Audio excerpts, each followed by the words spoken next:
साधं पाणी प्यायला नाही दिलं तिने मला. आजच नाही दिलं. रोज देतेस ना जेवायला 4-4 टाइम. आता तरी शांत बस ना तू. काय रोज देते? अहो नाना तिने पाणी नाही दिलं प्यायला म्हणून लगेच तुम्ही जमीन विकायला निघणार का? आणि मग कशासाठी ठेवायची ती जमीन? आपण काय चुकलं एवढं लगेच? एका दिवशी नाही दिलं तर नाही दिलं. मला काय म्हणायचं, तुला तुझ्या बायकोला सांगता नाही येत? आता मी सांगतो समजून तिला. काय समजून सांगतो? सगळं तिचं ऐकतो तू. पण एवढा मोठा निर्णय कशाला नाना? कशाला ठेव जमीन तुमच्यासाठी मी? अहो मग आम्ही करायचं काय? लोकांच्या इथं कामाला जायचं का? अरे मग तुला 100 रुपये मागितले, तू मला दिले का? नाही दिले ना. आणि तुझी बायको की तो सगळी.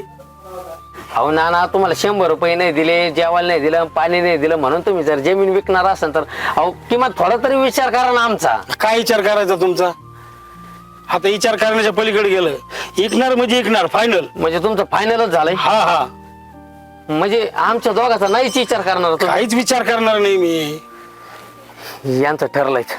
तुला काय म्हणलं होतं, म्हाताराला तापड स्वभावाच आहे. म्हाताऱ्याने एखादा निर्णय घेतला ना तो निर्णय घेतोच म्हातारा.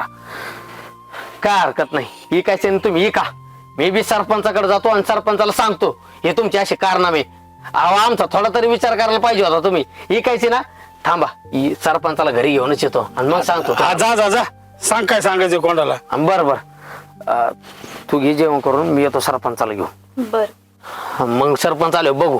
हा बघू बघू, जा तू. हा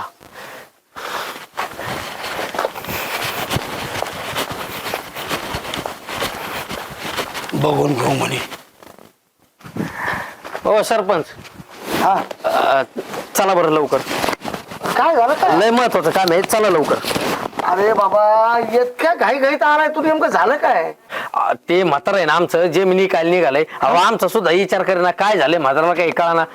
कारण काहीच नाही, फक्त आज सकाळी माझ्या बायकोनं त्याला म्हाताराला जेवण नाही दिलं, पाणी नाही दिलं म्हणून एवढा राग आला, लगेच जमिनाची निकाल निघाले. तुम्ही पहिलं घरी चाला आणि त्यांना समजून सांगा बरं. नानाचा स्वभाव लय तापड आहे पहिल्यापासून. चला आखावं लागेल आपल्याला, हाय का नाही? चला तुमच्याशिवाय ना ते थांबू शकत नाही. चला पहिलं चला. चला बरं, आपण आधी त्याच्याकडे जाऊ.